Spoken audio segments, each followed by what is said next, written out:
The fourth proof, the second point of the 30th flash, the divine name of all just, Bismillahir Rahmanir Rahim, wa in min shay'in illa indana khazainuhu, wa ma nunazziluhu illa biqadarin ma'loom. In the name of God, the merciful, the compassionate. And there is not a thing, but its sources and treasures, inexhaustible, are with us. But we only send down thereof in due and ascertainable measures. Quran, chapter 15, verse 21. One point concerning this verse, and one manifestation of the name of all just, which is the greatest name, or one of the 6 lights comprising the greatest name, like the first point, appeared to me from afar while in Eskişehir prison. In order to bring it closer to the understanding, we say the following, again by means of a comparison. The universe is a palace, but it is such a palace that within it is a city that suffers the upheavals of constant destruction and reconstruction. Within the city is a country that is being continuously agitated by war and emigration. Within the country is a world which is unceasingly revolving amid death and life.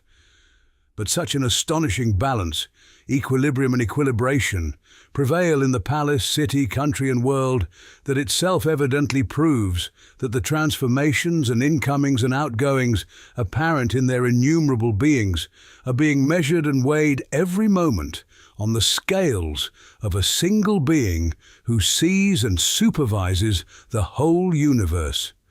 For if it had been otherwise, if causes had been free and unrestrained, which try to destroy the balance and overrun everything, with a single fish laying 1,000 eggs, and a single flower like the poppy producing 20,000 seeds, and with the onslaught and violence of change, and the elements flowing in floods, or if it had been referred to aimless, purposeless chance, anarchic blind forces, an unconscious dark nature, the equilibrium of beings and balance of the universe would have been so utterly destroyed that within a year, indeed within a day, there would have been chaos.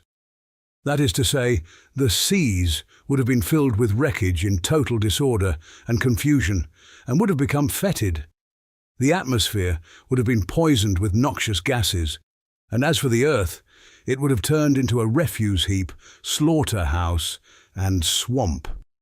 The world would have suffocated.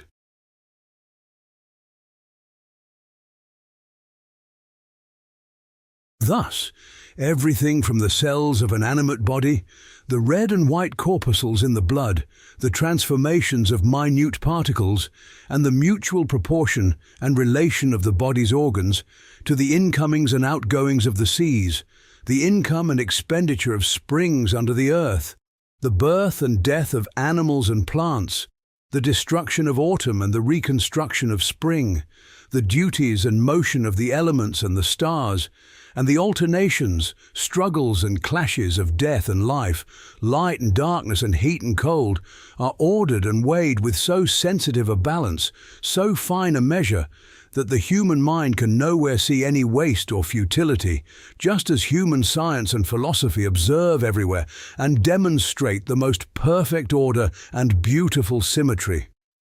Indeed, human science and philosophy are a manifestation and interpreter of that order and symmetry.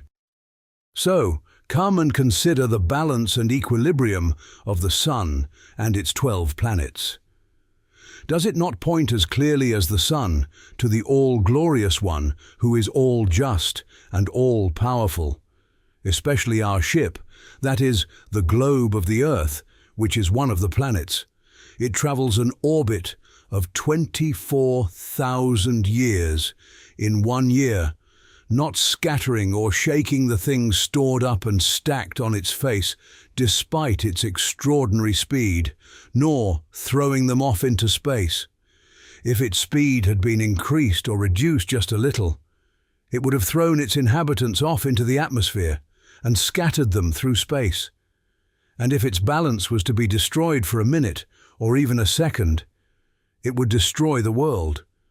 Indeed, it would clash with another body and doomsday would break forth.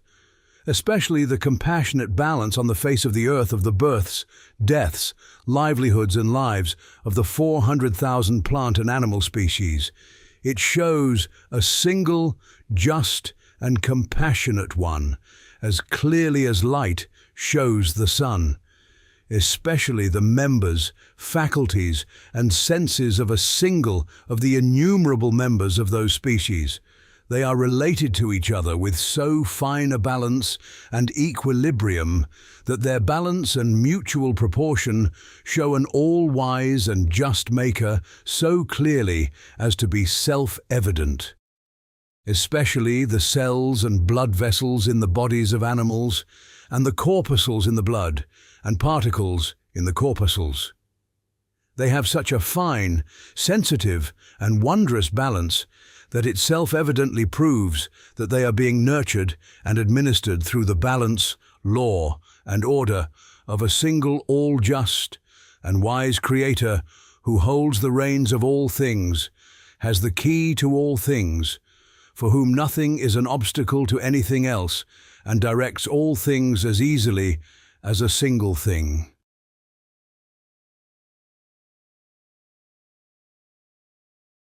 If someone who does not believe or deems it unlikely that the deeds of jinn and men will be weighed up on the supreme scales of justice at the last judgment, notes carefully this vast balance which he can observe in this world with his own eyes, he will surely no longer consider it unlikely.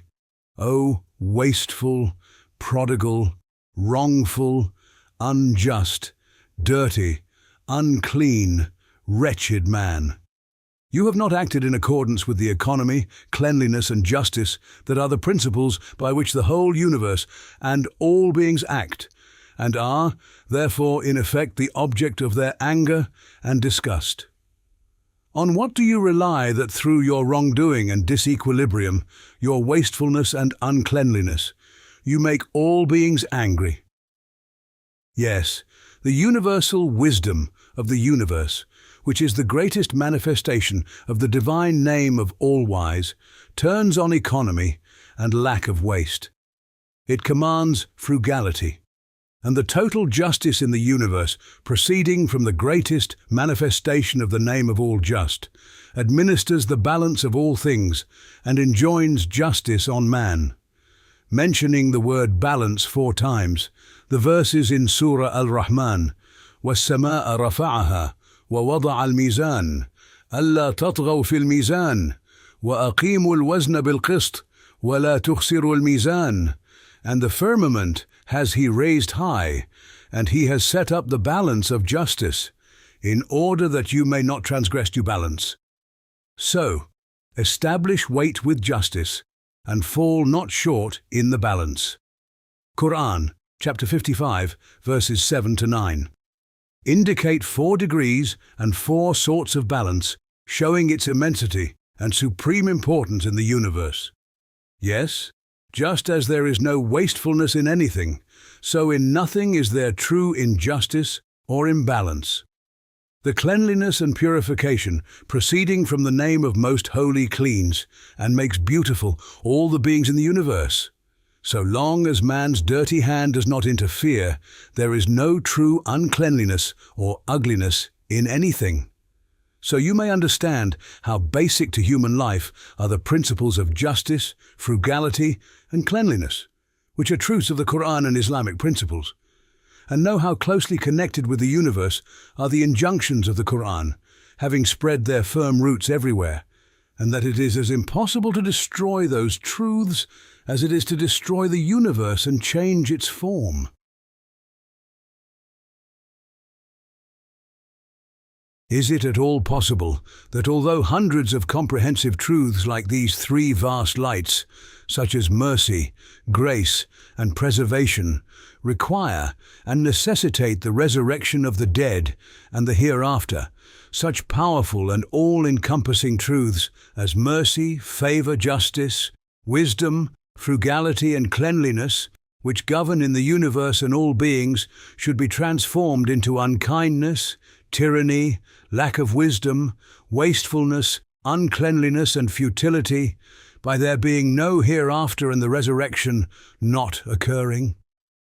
God forbid, 100,000 times, God forbid, would a mercy and wisdom which compassionately preserve the rights of life of a fly violate the countless rights of life of all conscious beings and the numberless rights of numberless beings by not bringing about the resurrection? And if one may say so, would a splendid dominicality, which displays infinite sensitivity and care in its mercy and compassion, and justice and wisdom, and a divine sovereignty which adorns the universe with his endless wondrous arts and bounties, in order to display his perfections and make himself known and loved, permit there to be no resurrection, which would reduce to nothing the value of creatures and all their perfections, and make them denied? God forbid. Such an absolute beauty clearly would not permit such absolute ugliness. Yes, the person who wants to deny the hereafter must first deny all the world and all its truths. Otherwise, the world together with all its truths will give him the lie with 100,000 tongues, proving the compounded nature of his lie. The 10th word proves, with certain evidences, that the existence of the hereafter is as definite and indubitable as the existence of this world.